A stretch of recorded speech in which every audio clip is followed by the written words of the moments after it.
ever felt something shift in the atmosphere and you didn't need a memo, you didn't need a text, you didn't need a meeting to tell you it was over. See, there's something sacred about silence, because silence speaks. Silence says what words cannot.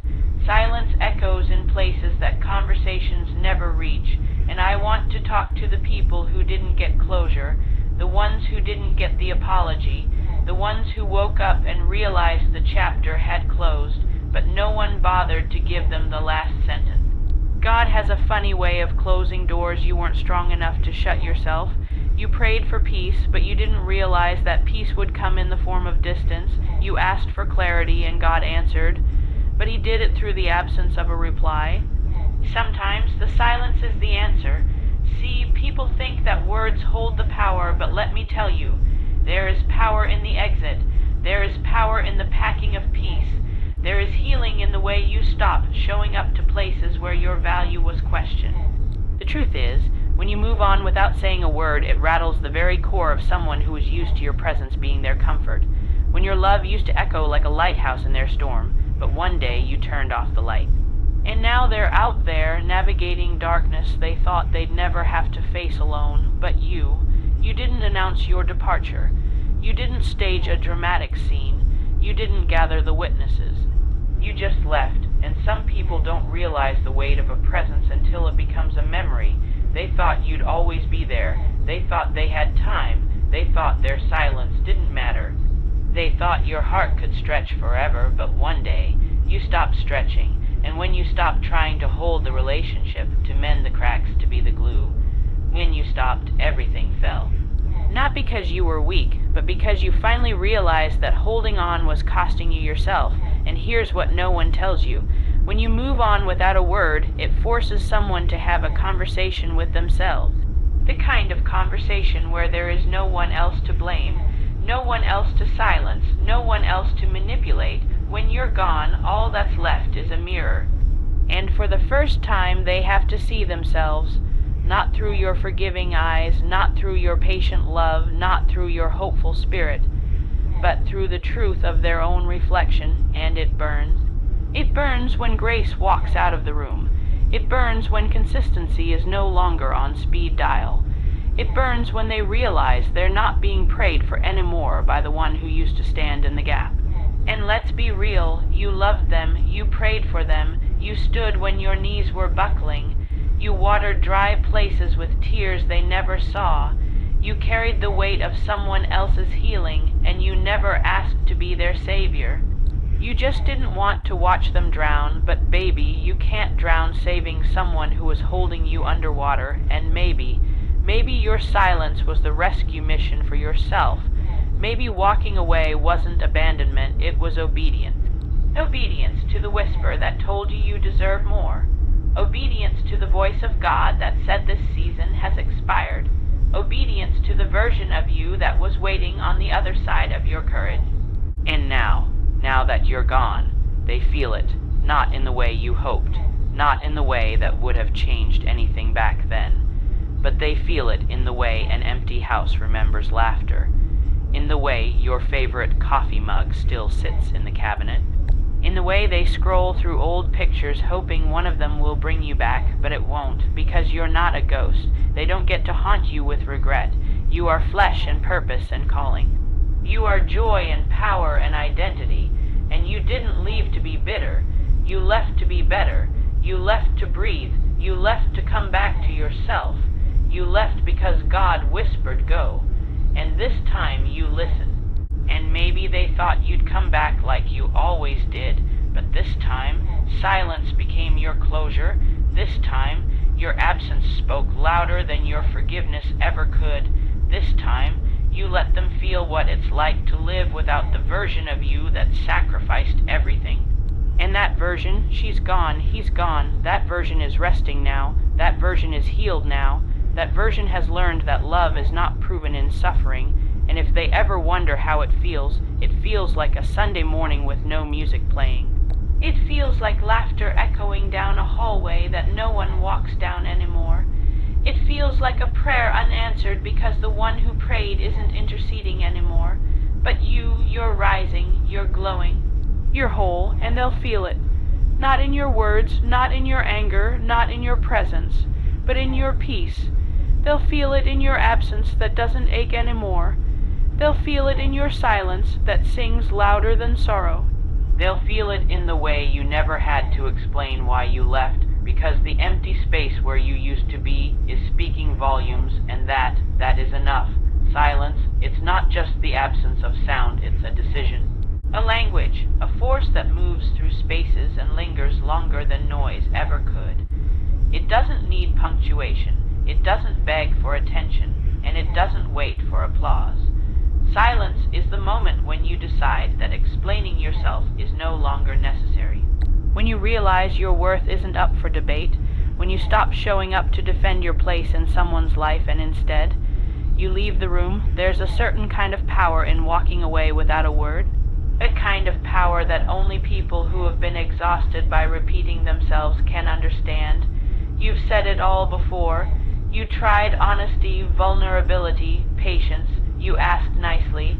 Then you begged, then you whispered, and finally, you screamed in ways your voice never could. And still, you were met with silence, so one day you returned it. But the thing is, your silence didn't come from anger. It came from clarity. You stopped asking people to meet you where you are because you finally realized you were never standing in the same place. You were fighting to be heard in rooms built to keep you quiet. And one day, you just got tired. Not bitter, not cold, just done. That kind of done that doesn't even require a warning. The kind that doesn't pack bags with fury, but folds them with grace. And when you leave like that, without the fireworks, without the explosion, when you exit with peace instead of chaos, that's when they feel it the most, because silence doesn't announce itself. It slips in quietly and stays long after the door closes.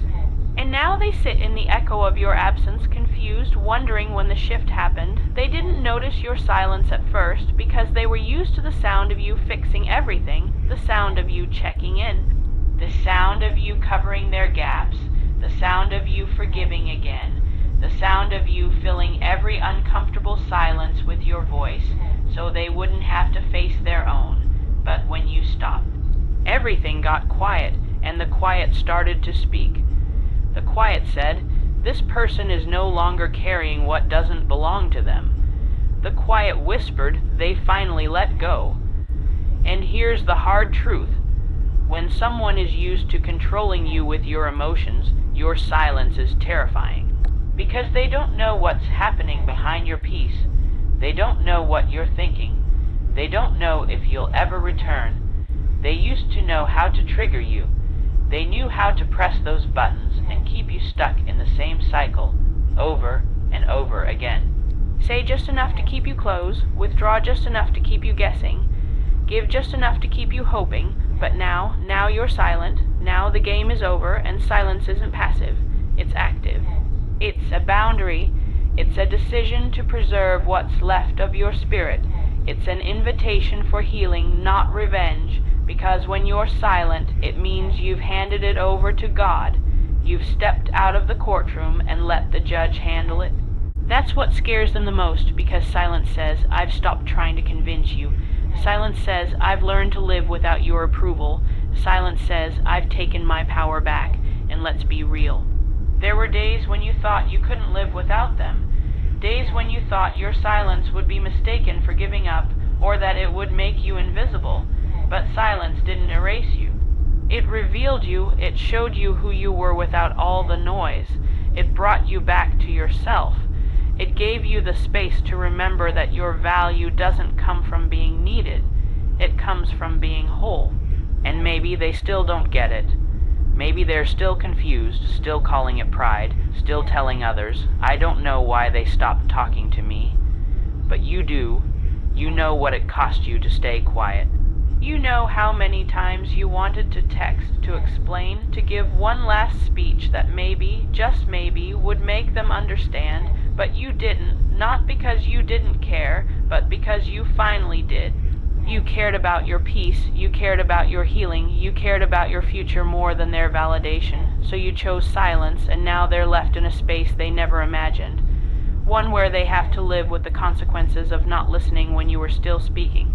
That's the thing, people hear you best after you stop talking, when the light turns off, when the door closes, when the phone stops ringing. Suddenly everything you ever said gets louder in their memory. They replay the moments, they rethink the conversations, they start to realize, maybe I should have listened. But by then, you've moved on, because silence isn't just an end, it's a beginning. It's the beginning of a new chapter where your energy is no longer consumed by trying to fix what refuses to be healed. It's the beginning of peace that doesn't require performance. It's the beginning of love that starts with you. You didn't lose your voice. You just realized it's not your job to use it where it's not honored, and in that silence, you found something greater than closure. You found yourself. You don't always know what you have when you have it. Sometimes it takes losing something that was constant, familiar, even quietly sacred, to realize how deeply it mattered. Presence can become so normal that people stop noticing it. They stop valuing it. They stop honoring it, and when that presence slips away without warning, when it no longer calls, no longer texts, no longer shows up with open arms and steady patience, that's when it hits. That's when the heart sinks. That's when silence grows loud, because suddenly something that once filled the space with warmth is no longer there, and the air feels colder than before. When someone moves on without saying a word, their absence becomes a mirror that reflects everything taken for granted, a mirror that shows the spaces once occupied by loyalty, love, forgiveness, grace, and what's left is a haunting echo of what if I had tried harder? What if I had listened more? What if I hadn't assumed they would always stay? But the thing about presence is, it's not loud. It doesn't walk in shouting, look at me. It just is. It's the way someone checks in, even when they're exhausted. It's the way they remember the little things, even when they're carrying heavy things of their own. It's the way they pray for you in silence, cover you in spirit, show up for you again and again, even when you never ask them to. That kind of presence is quiet, and because it's quiet, it's often overlooked until it's gone, because when presence disappears, it takes everything with it, the security, the comfort, the knowledge that someone was in your corner no matter what. And when that disappears without a goodbye, the void is not just emotional, it's spiritual, it's mental, it shakes something deep inside that words can't reach. People often think love has to be big to be real. They wait for grand gestures, loud declarations, social media posts, expensive gifts, but the truest love often comes in consistency, the showing up, the listening, the sacrifice, the person who stays after the applause fades. The one who sees the version of you that isn't easy to love and stays anyway, and the tragedy is people can get used to that kind of love. They start to expect it without earning it. They start to receive it without reciprocating it. They think they're not going anywhere, so they stop saying thank you, they stop apologizing, they stop showing appreciation, and that's when the presence becomes invisible, not because it's any less powerful, but because it's being seen through the lens of entitlement.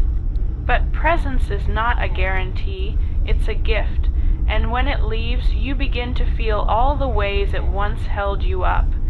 You feel it in the mornings when no one checks in.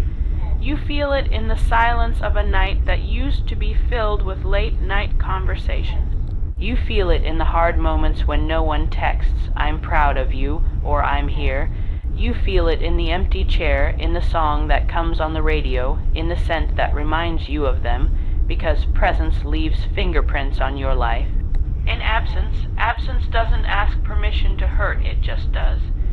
It creeps in and makes itself at home. It reminds you day by day of what you didn't treasure when you had the chance.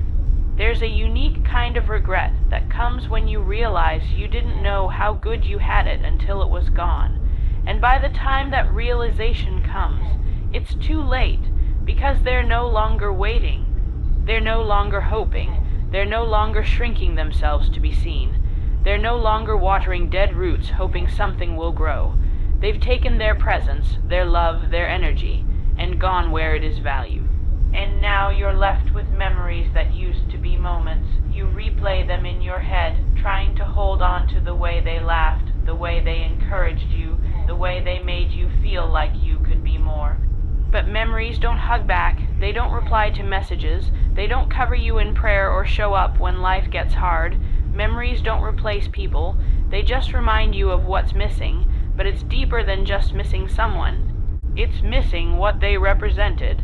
Their presence was proof that love could be safe, that you didn't have to earn it by being perfect, that someone saw you in your mess and didn't flinch. And when that disappears, it's not just a person you're grieving. It's the space in your soul that they used to speak to. Sometimes we don't value someone's presence because we're distracted by what we think love is supposed to look like. But the people who stand by you quietly, the ones who speak life into you when the world goes silent, those are the ones you'll miss when they leave, and they won't always leave in anger. Sometimes they leave in peace. But peace doesn't mean it won't be painful, because absence exposes everything. It exposes the things you said and shouldn't have, the things you didn't say and should have, the ways you dismissed their pain because you thought they'd always come back. But not everyone comes back, not because they hate you, not because they're punishing you, but because they finally chose themselves. They chose to take their presence to a place where it's recognized, appreciated, protected, and you don't get to summon them with regret. You don't get to rewind time with apologies, because when someone has spent months or years carrying you without complaint, there comes a day when their soul simply can't do it anymore. And that's the day you'll feel it. That's the day you'll realize their presence was never small. It was everything. Leaving doesn't always look like slamming doors or angry goodbyes. Sometimes leaving is quiet, intentional, sacred. Sometimes it doesn't look like an escape. It looks like an answer to a prayer. People assume that walking away means giving up, but there's a kind of leaving that is born from obedience. It's the kind of leaving that doesn't come from pride, but from divine instruction. From that still, small voice inside that whispers, "This is no longer your place. This is no longer your assignment. It's time." We don't always recognize it when we're in it, but sometimes the hardest decision to make is the one that finally sets you free. Because for so long you've been taught that staying means strength, that endurance is godly, that holding on is a sign of love, and while yes, love is patient and love is kind, love is also discerning. Love knows when to stay, but it also knows when to go, and there comes a moment, after the tears, after the silence, after the cycles, that you realize holding on is no longer helping you grow. There's this myth that leaving means you're weak, that if you were stronger, you could have fixed it, you could have endured more, that if you were really loving, really faithful, really spiritual, you would have stayed. But sometimes staying isn't strength. Sometimes staying is fear, fear that you won't find better, fear that you'll be alone, fear that choosing yourself is selfish, but obedience will always call you higher than fear. It will always push you past the limits of comfort and into the territory of truth. Truth is, you can't heal in the same environment that keeps breaking you. You can't become who God called you to be while constantly shrinking to fit inside a relationship, a space, a mindset, or a dynamic that refuses to evolve. And sometimes the most courageous thing you can do is pack up your piece and go, not because you hate the other person, not because you want to punish them, but because staying is starting to cost you your identity. And obedience always demands that you choose alignment over attachment. There's a version of you that exists beyond the pain, a version of you that walks in confidence, in purpose, in clarity. But you'll never meet that version if you stay tethered to what God already told you to release. Because healing doesn't begin when they apologize.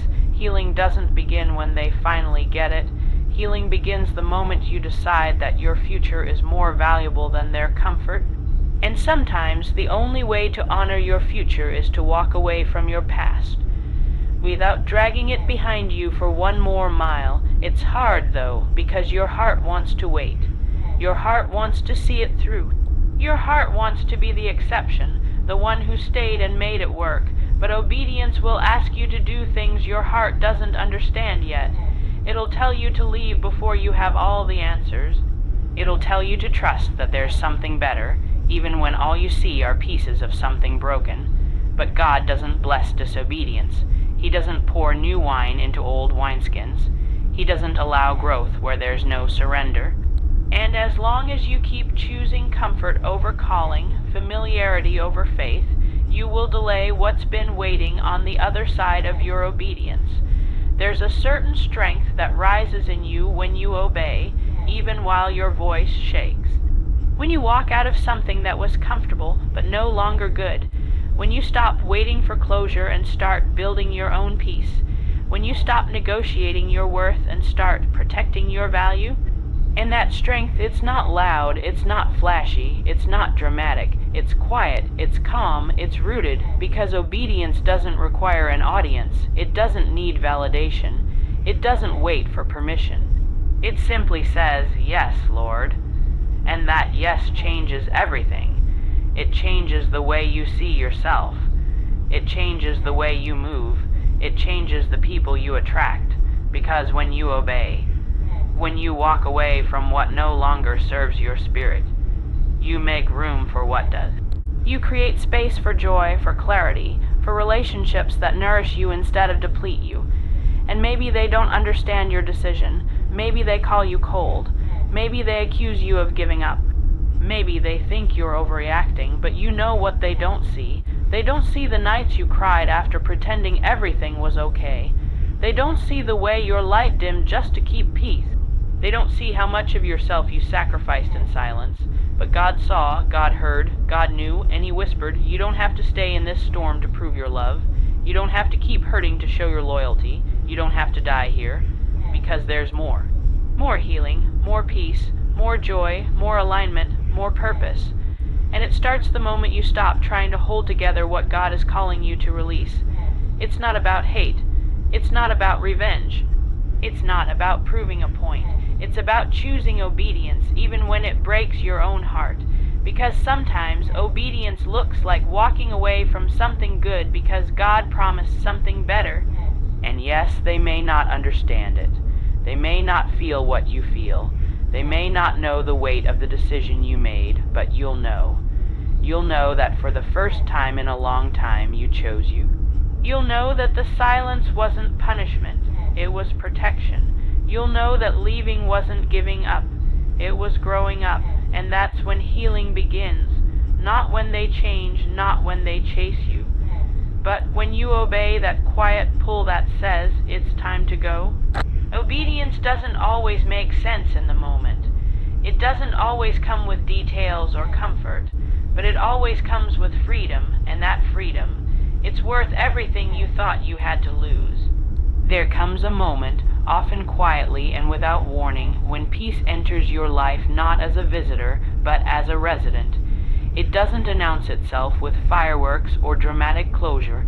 It just settles in, filling the spaces where anxiety used to live. It comes when the calls stop, when the questions are no longer asked, when the need to be understood or defended no longer burns inside you. And in that moment, you realize the power you've gained was never about winning anyone back. It was about reclaiming yourself.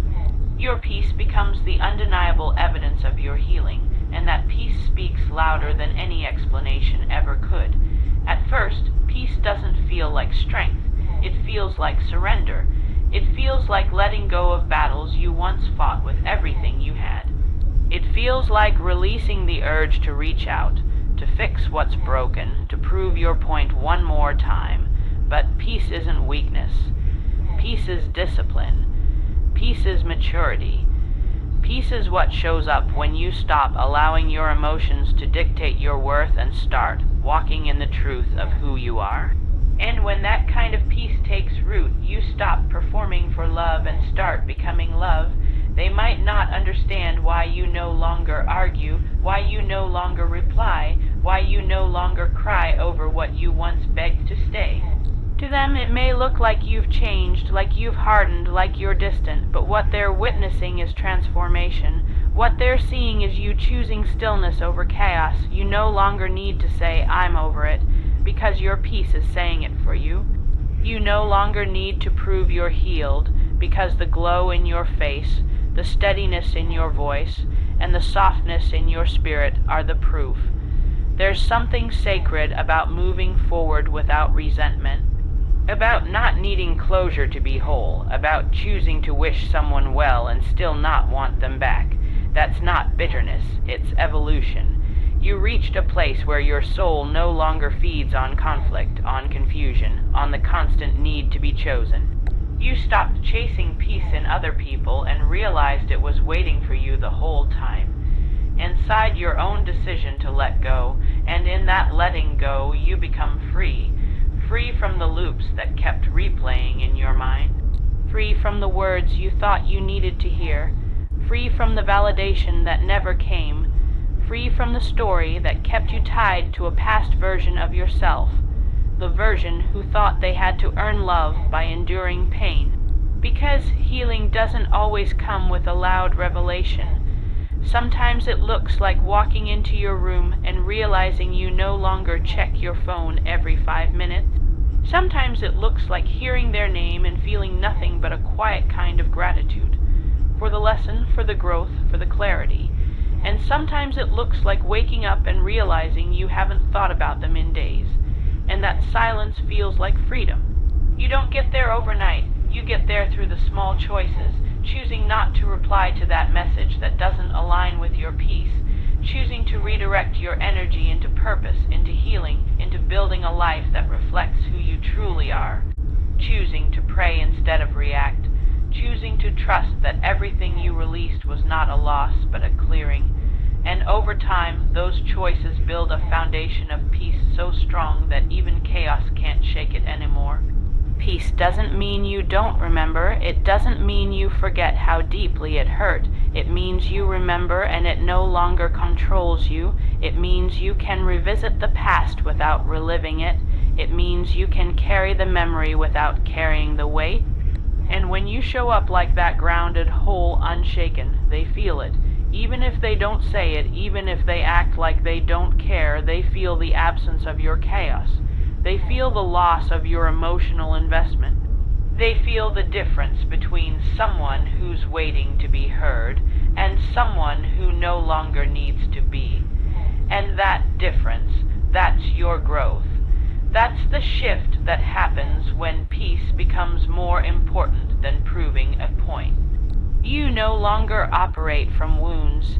You operate from wisdom. You no longer settle for almost. You wait for what's aligned. You no longer hold space for confusion. You protect your clarity. You understand now that your energy is sacred and not everyone deserves access to it.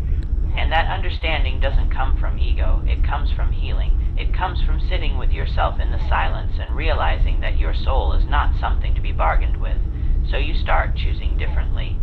Not to get back at anyone, not to be cold, but because peace is expensive and you're no longer willing to go bankrupt emotionally just to make someone else comfortable, you start saying no to things that disturb your spirit.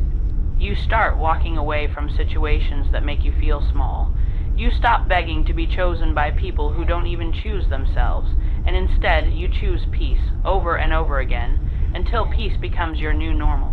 It's not that you're avoiding emotion, it's that you're no longer entertaining what exhausts your soul. You've learned that peace doesn't require a perfect life. It just requires a conscious choice to not give your power to things you can't control. You've learned that healing isn't about pretending you were never hurt. It's about knowing you were and still deciding to live with an open heart. And as you walk in that, as you embody that, people notice. They might not know what changed, but they know something did. Your energy is different. Your presence feels lighter. Your words carry more depth, because now everything you do flows from a place of inner stability. You're no longer surviving. You're thriving. That's when you become unshakable. Not because life doesn't throw storms your way, but because your peace is no longer circumstantial. It's rooted, anchored, unbothered by temporary noise. And once you experience that kind of peace, you won't trade it for anything or anyone, because peace is your proof. It's the quiet voice that says you made it through. It's the evidence that you've outgrown the chaos, the drama, the confusion. It's the echo of all the nights you chose growth over comfort, and while others may wonder what happened, why you're no longer reachable in the way they once knew, you'll know. You'll know that this version of you, the one at peace, is the most authentic you've ever been. It's strange how people rarely notice the quiet exits.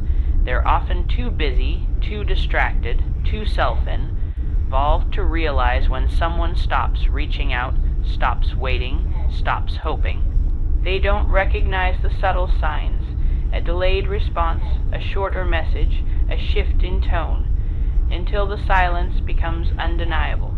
And by the time they notice, the person they once assumed would always be there has already disappeared into a new life, a new rhythm, a new version of themselves where the need for validation has been replaced by a deeper understanding of worth.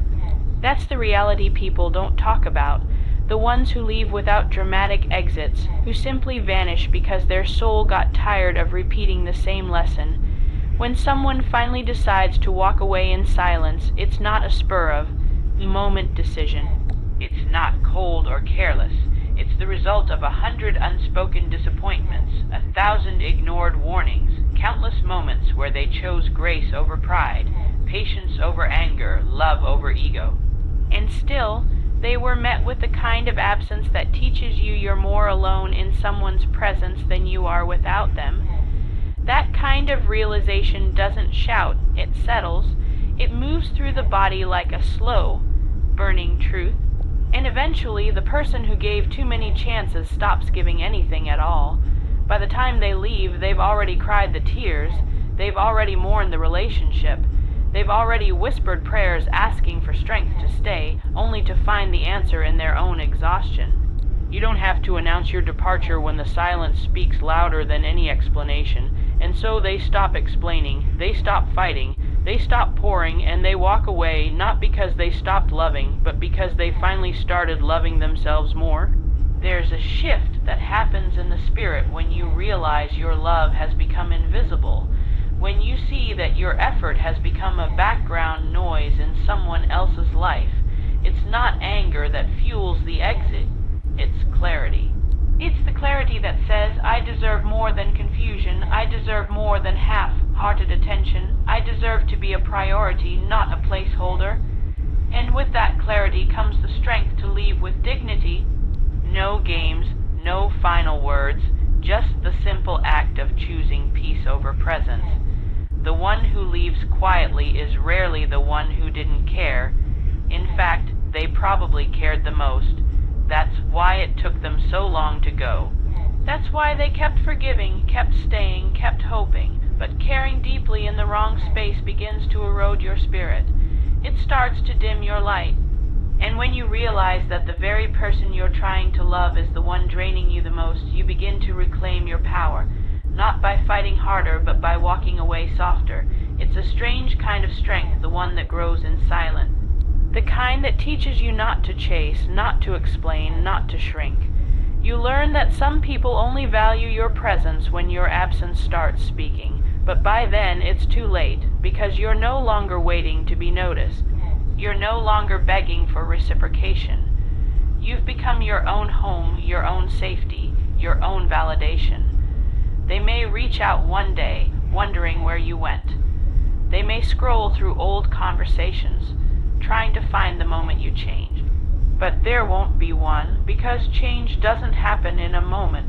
It happens in a buildup of neglect, of being taken for granted, of being invisible in the space you once filled with everything you had. And by the time they realize what they lost, you're no longer the same person they once knew.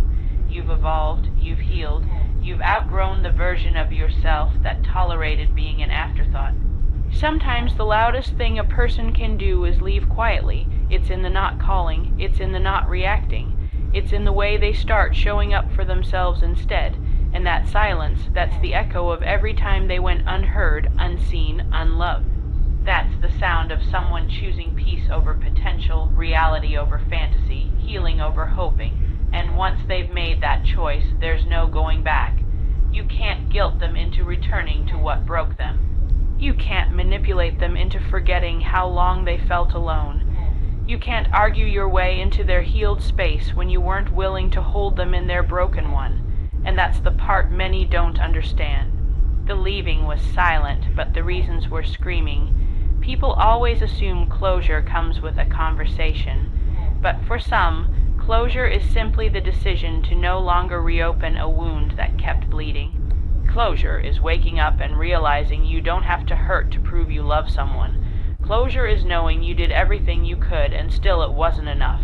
Not because you weren't enough, but because they weren't ready. The one who left quietly didn't leave because they gave up. They left because they finally understood they were not the answer to someone else's unhealed wounds. They realized they could no longer bleed themselves dry hoping someone else would feel whole. And so they gathered their dignity, their boundaries, their faith, and they moved on without a word, not out of bitterness, but out of survival, and in that silence they found something greater than closure. They found rebirth, they found self-respect, they found a version of themselves that no longer trades their worth for crumbs of attention, and maybe the world won't applaud them. Maybe they're quiet eggs, it won't make headlines. But in their stillness, they chose the most radical act of all. They chose to be whole, because not every ending needs an explanation. Not every departure needs a door slammed. Some stories end quietly, gently, peacefully, and those are often the endings that carry the most power, because when a person walks away without saying a word, it's not because they didn't have anything to say, it's because they already said it all in ways that were never heard.